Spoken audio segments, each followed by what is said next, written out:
আমাকে ভিলেন বানানো হলো, আমি ভোট কেন্দ্র দখলের জন্য গিয়েছি। এবং সেটা কারা করেছে তাদেরও দোষ দিচ্ছি না। কারা করেছে? যে রিটার্নিং অফিসার আমাকে নিয়ে নির্বাচনী কেন্দ্র প্রদর্শন করেছেন, সেই রিটার্নিং কর্মকর্তারাই কিন্তু সাংবাদিকদেরকে বিভ্রান্ত করতে বাধ্য করেছেন। প্রার্থী হিসেবে আমার যে দায়িত্ব, ভোটার হিসেবেও তাদের দায়িত্ব আছে। তাদের চোখেও নিশ্চয় সেগুলো ধরা পড়বে। আমার চোখে একদিন আগে পড়েছে, তাদের চোখে দুদিন পরে পড়বে। আমরা ধৈর্য ধারণ করেছি। সেগুলোর যদি প্রপার জবাব বিশ্ববিদ্যালয় প্রশাসন এবং নির্বাচন কমিশন দিতে না পারে, তাহলে এই 2025 সালের ডাকসু নির্বাচনকে নিয়েও পুনরায় বিবেচনা করার সুযোগ অবশ্যই আছে এবং সেটা আমরা আদায় করবো ইনশাআল্লাহ। একজন জেনারেল স্টুডেন্টের পক্ষে ফ্যাসিবাদকে সরাসরি স্বৈরাচার বলা তখন আসলে সম্ভব ছিল না।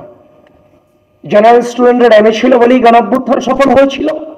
কিন্তু জেনারেল স্টুডেন্টদের মাঝে মিশে হাসিনাকে স্বৈরাচার শব্দে প্রতিষ্ঠিত করার লক্ষ্যে ওই রাজনৈতিক ছেলেটাই কিন্তু হাসিনাকে স্বৈরাচার শব্দ উচ্চারণ করেছিল, যেখানে জেনারেল স্টুডেন্ট তার সাথে গলা মিলিয়েছিল।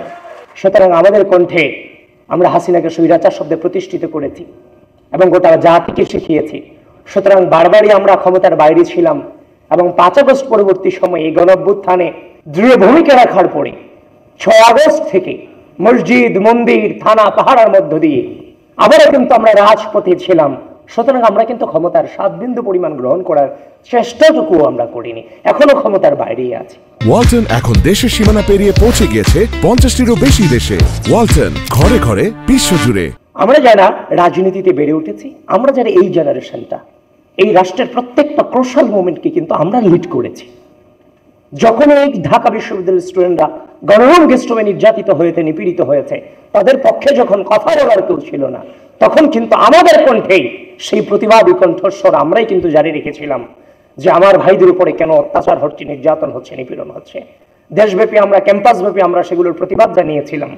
তো সুতরাং আমরা বেড়ে উঠেছি পরিস্থিতিকে মোকাবেলা করে। এই দীর্ঘ পথ চলায় ডাকসু নির্বাচন ছিল একটা পরিস্থিতি মোকাবেলা করুন। আমরা আমাদের জায়গা থেকে ধৈর্যের সাথে এই রাষ্ট্রের স্বার্থে এই ডাকসু নির্বাচনকে মোকাবেলা করেছি। আপনারা, আমি ভেবি প্রার্থী হিসেবে নির্বাচন করেছি। আমি যতটা কি ফিল করে, মানে কি পরিস্থিতি মোকাবেলা করে আসছি, সেটা বাহির থেকে হয়তো আপনারা অনেকেই অনুধাবন করতে পারবেন না। একটা জাল বিছানো হয়েছে, যে জাল আপনার খুব পরিচিত, কিন্তু যখন আপনাকে জালে নেওয়া হয়েছে তখন দেখলেন এই জালের কোনো কিছুই আপনার অবশিষ্ট নেই। যার প্রপার দৃষ্টান্ত ছিল নির্বাচনের সকালে আমাকে ভিলেন বানানো হলো, আমি ভোট কেন্দ্র দখলের জন্য গিয়েছি। এটা কখনোই মেইনস্ট্রিম মিডিয়া থেকে আমি এটা আশা করিনি। এবং সেটা কারা করেছে তাদেরও দোষ দিচ্ছি না। কারা করেছে? যে রিটার্নিং অফিসার আমাকে নিয়ে নির্বাচনী কেন্দ্র প্রদর্শন করেছেন, সেই রিটার্নিং কর্মকর্তারাই কিন্তু সাংবাদিকদেরকে বিভ্রান্ত করতে বাধ্য করেছেন। সুতরাং আপনারা বুঝতেই পাচ্ছেন ভিতরটা আমাদের জন্য কতটা ডিফিকাল্ট ছিল। শেষ হয়ে গেছে তার মানে সবকিছু চুকিয়ে গেছে, ব্যাপারটা তা না।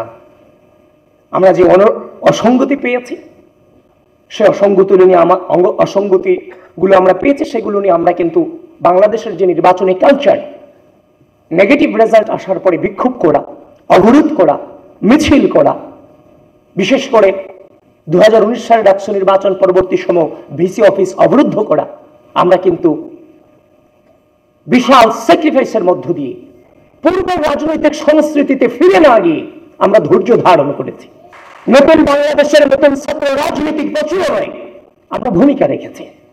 আমরা চেয়েছি প্রার্থী হিসেবে আমাদের দৃষ্টিভঙ্গিতে যে অভিযোগ, অনুযোগ এবং যে অসঙ্গতিগুলো ধরা পড়েছে, প্রার্থী হিসেবে আমার যে দায়িত্ব, ভোটার হিসেবেও তাদের দায়িত্ব আছে।